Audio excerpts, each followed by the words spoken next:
Subscribe Adda 24/7 and press the bell icon.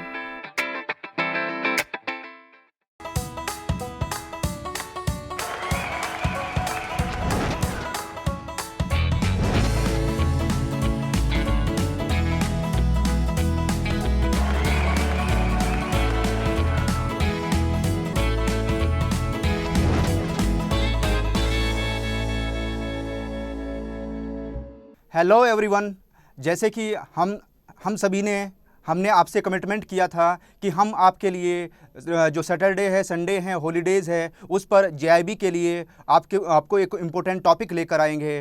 तो आज हम डिस्कस करने वाले हैं एक इम्पोर्टेंट टॉपिक के बारे में, ठीक है। और यहाँ पर ये जो टॉपिक है, इससे आपका जो पेपर 1 है पीपीबी एंड जो लास्ट पेपर है थर्ड पेपर एलआरबी, उसमें क्वेश्चंस पूछे जाते हैं। लेकिन अपना टॉपिक स्टार्ट करने से पहले मैं आप सभी को एक गुड न्यूज़ देना चाहता हूँ। आज हम सभी सेलिब्रेट कर रहे हैं 10 करोड़ स्टूडेंट्स को जो हमारे साथ में जुड़े हैं, और इसको लेकर इस सेलिब्रेशन में हम आपके लिए लेकर आए हैं बम्पर प्राइजेस, जिसमें हम आपको 30 लाख रुपए तक के जो गिफ्ट वाउचर्स हैं वो देंगे, जिसमें आप 30 लाख रुपए तक के इनाम जीत सकते हैं। और यहाँ पर आप जो स्टोर अड्डा है उस पर जाकर जितना भी परचेस करते हैं, और हर परचेस पर आपको इनाम मिलेगा। यहाँ पर जैसे ही आप परचेस करते हैं, परचेस करने के बाद में आपके पास में एक व्हील आएगा। इस व्हील के ऊपर जैसे ही आप क्लिक करेंगे, क्लिक करने के बाद आपको एक एश्योर्ड गिफ्ट मिलेगा।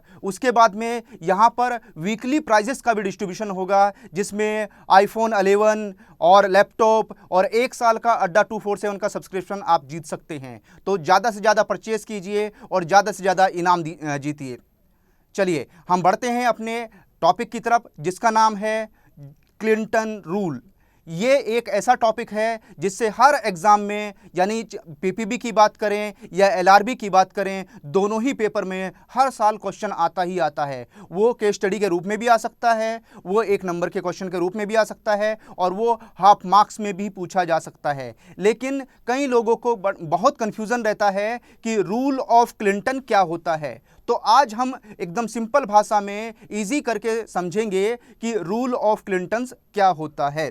तो चलिए सबसे पहले हम इसकी एक डेफिनेशन देख लेते हैं कि क्लिंटन रूल क्या है। In case a customer has single account and the deposit and withdrawals money from account. एक कस्टमर है जिसका आपकी ब्रांच में, आपके बैंक में एक अकाउंट है, और वो अपने अकाउंट से विड्रॉल करता है और यहाँ पर मनी डिपॉजिट भी करता है। लेकिन यहाँ पर ये जो अकाउंट है, यहाँ पर अगर ये अकाउंट ऐसा है, या तो ओडी है या सीसी है, तो इस केस में क्या होगा? Credit entry will set of the debit entry in the chronological order. अगर यहाँ पर इस अकाउंट में डेबिट में बैलेंस है, तो यहाँ पर उसने सबसे पहले जो भी एंट्री डेबिट की होगी, उसके बाद में जो उसकी फर्स्ट एंट्री क्रेडिट की होगी, उसी से वो एंट्री एडजस्ट हो जाएगी। चलिए एकदम सिंपल भाषा में इसको समझते हैं कि रूल ऑफ क्लिंटन क्या होता है।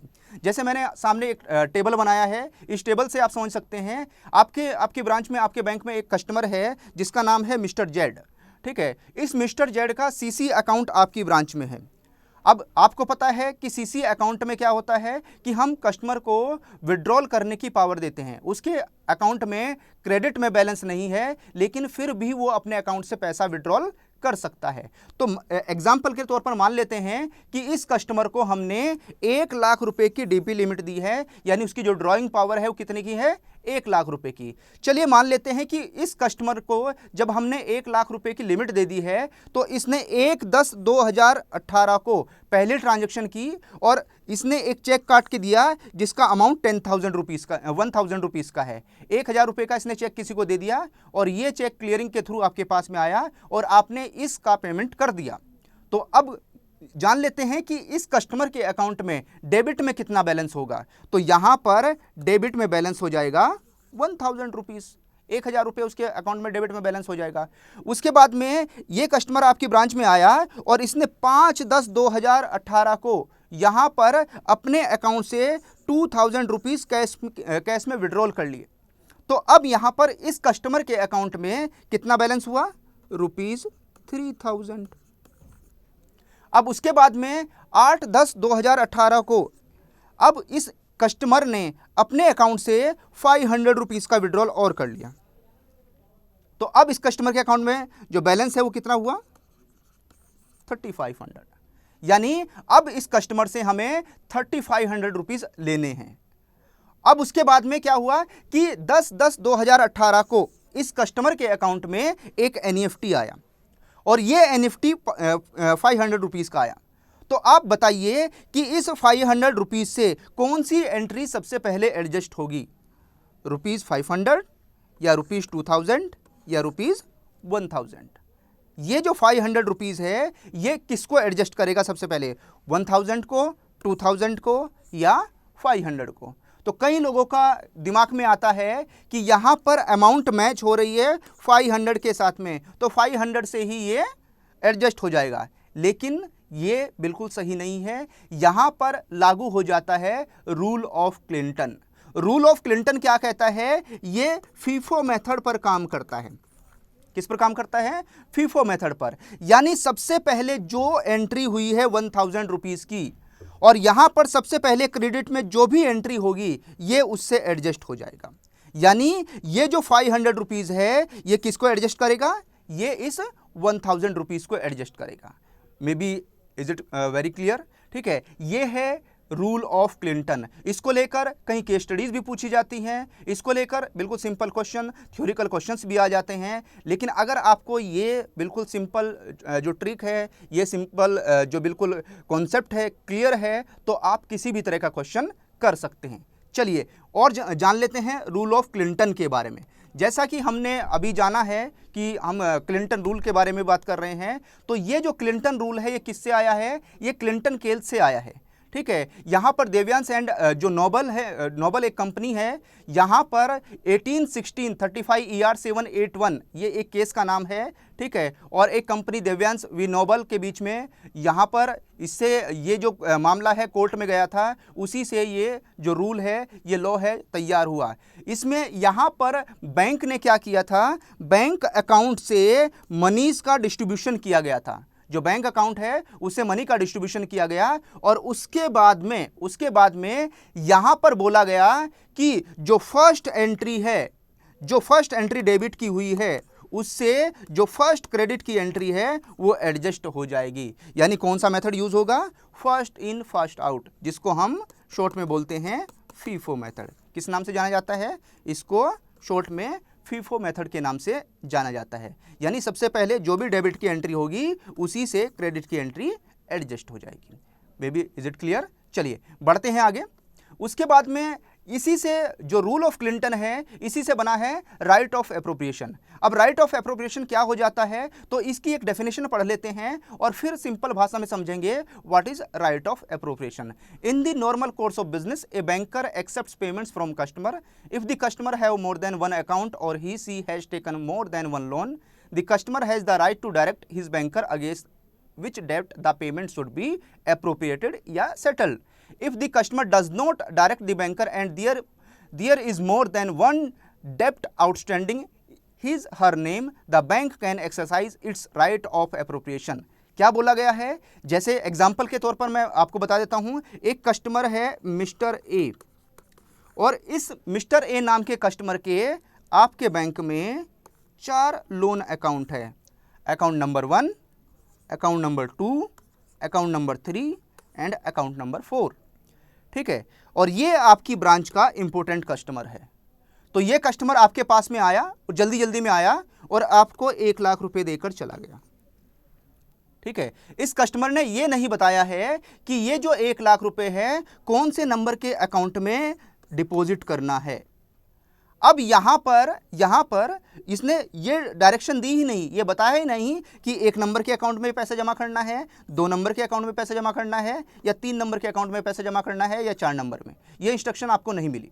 ठीक है, तो अब आप इस 1 लाख रुपए को इन चारों में से किस अकाउंट में डिपॉजिट करेंगे?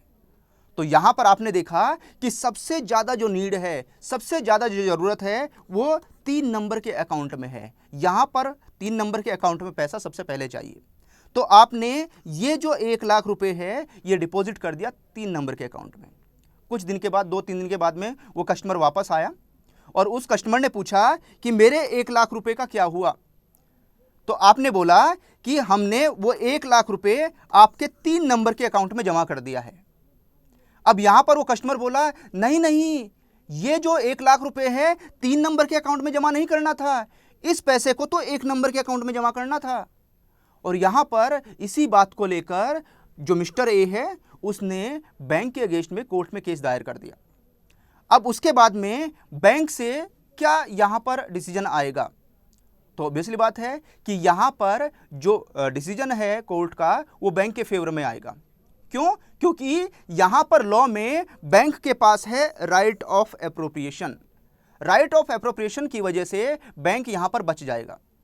अब यहां पर जो राइट ऑफ एप्रोप्रिएशन है वो ये कहता है कि अगर कस्टमर की तरफ से कोई इंस्ट्रक्शन नहीं मिली है तो इन चारों में से या इसी तरह के किसी और अकाउंट में जहां पर सबसे ज़्यादा ज़रूरत है, बैंक वहां पर उस अमाउंट को डिपॉजिट कर सकता है, क्रेडिट कर सकता है। ठीक है, अगर एक बात और समझ लीजिएगा, अगर यहां पर कस्टमर ने इंस्ट्रक्शन दी हैं कि 1 नंबर के अकाउंट में पैसा जमा करना है, तो इस केस में आपको 1 नंबर के अकाउंट में ही पैसा जमा करना होगा। ठीक है, तब आप इसको अपनी मर्जी से किसी अदर अकाउंट में पैसे को जमा नहीं कर सकते। चलिए बढ़ते हैं आगे। उसके बाद में अब यहां पर जो राइट ऑफ एप्रोप्रिएशन है या जो क्लिंटन रूल है, इसके बारे में कुछ चीज़ें हमारा जो इंडियन कॉन्ट्रैक्ट एक्ट 1872 है उसमें डिफाइन किया गया है। तो यहाँ पर जो इंडियन कॉन्ट्रैक्ट एक्ट 1872 है इसका एक सेक्शन है जिसका नाम है सेक्शन 59।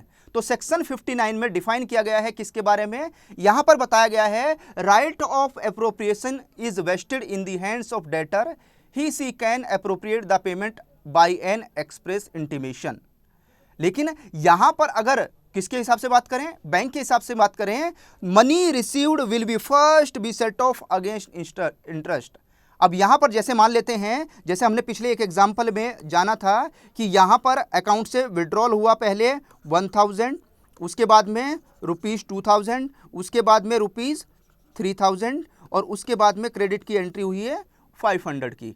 तो यहाँ पर अगर मान लेते हैं कि जो 1000 रुपीज़ है, 1000 रुपीज़ तो प्रिंसिपल अमाउंट था, जो 1000 रुपीज़ है वो प्रिंसिपल अमाउंट था, और इसमें मान लेते हैं जो इंटरेस्ट है वो 100 रुपीज़ का आया है। तो यहाँ पर जो 500 रुपीज़ की एंट्री हुई है, तो बैंक पहले जो अपना इंटरेस्ट है उसको एडजस्ट करेगा, यानी यहाँ से 100 रुपये पहले एडजस्ट कर लेगा। उसके बाद में जो 400 रुपये बचेंगे, 400 रुपीज़ हैं, वो 1000 रुपीज़ से एडजस्ट होंगे। ये कौन बताता है? ये डिफाइन करता है section 59 of Indian contract act 1872। तो ये बात समझ लीजिएगा कि जो कई बार इस तरह की केस स्टडीज़ पूछी गई हैं, किसको लेकर? इंटरेस्ट को लेकर। तो सबसे पहले जब भी कोई क्रेडिट की एंट्री होगी किसी लोन अकाउंट में, सीसी या ओडी अकाउंट में, तो सबसे पहले बैंक अपने इंटरेस्ट को एडजस्ट करता है, उसके बाद नंबर आता है किसका? प्रिंसिपल अमाउंट का नंबर आता है। चलिए नेक्स्ट आगे बढ़ते हैं। उसके बाद नेक्स्ट आता है section 61। Section 61 of Indian contract act 1872। इसमें क्या बताया गया है? इसमें बताया गया है where neither party makes any appropriation the payment shall be used in discharge of the debts in order of time. ठीक है, उसके बाद में अगर बात करते हैं यहाँ पर एक इंपॉर्टेंट लाइन लिखी गई है, ठीक है, जिसको मैंने बोल्ड कर दिया है। इस बोल्ड लाइन को समझिएगा, यहाँ से कई बार क्वेश्चन पूछा जा चुका है। If the debts are of equal standing the payment should be applied in discharge of each proportion. यहाँ पर क्या है, अगर 2 अकाउंट है, account number 1 and account number 2, account number 1 और अकाउंट नंबर 2 में दोनों में ड्यूज़ हैं, इसमें भी ड्यूज़ चल रहे हैं और इसमें भी ड्यूज़ हैं, और दोनों में बराबर के ड्यूज़ हैं, इसमें भी चाहिए और इसमें भी चाहिए। तो यहाँ पर इस केस में अगर कभी ऐसी सिचुएशन आती है तो इस केस में दोनों में 50% यानी इक्वल एडजस्टमेंट हो जाती हैं। तो ये कौन बताता है? ये बताता है section 61 of Indian contract act 1872। अगर हम यहाँ पर बात करें, अगर यहाँ पर लगातार इस अकाउंट से डिपॉजिट हो रहे हैं, विड्रॉल हो रहे हैं, डिपॉजिट हो रहे हैं, विड्रॉल हो रहे हैं, तब यहाँ पर इस अकाउंट में फीफो मेथड यूज़ हो जाएगा, यानी फर्स्ट इन फर्स्ट आउट, जिसको हम कह सकते हैं यहाँ पर इम्प्लीमेंट हो जाएगा क्लिंटन रूल। तो यहाँ पर क्लिंटन रूल लागू हो जाता है। चलिए उसके बाद में ये था rule of Clinton. I hope, मुझे लगता है सभी को समझ में आ गया होगा। तो थैंक यू एवरीवन।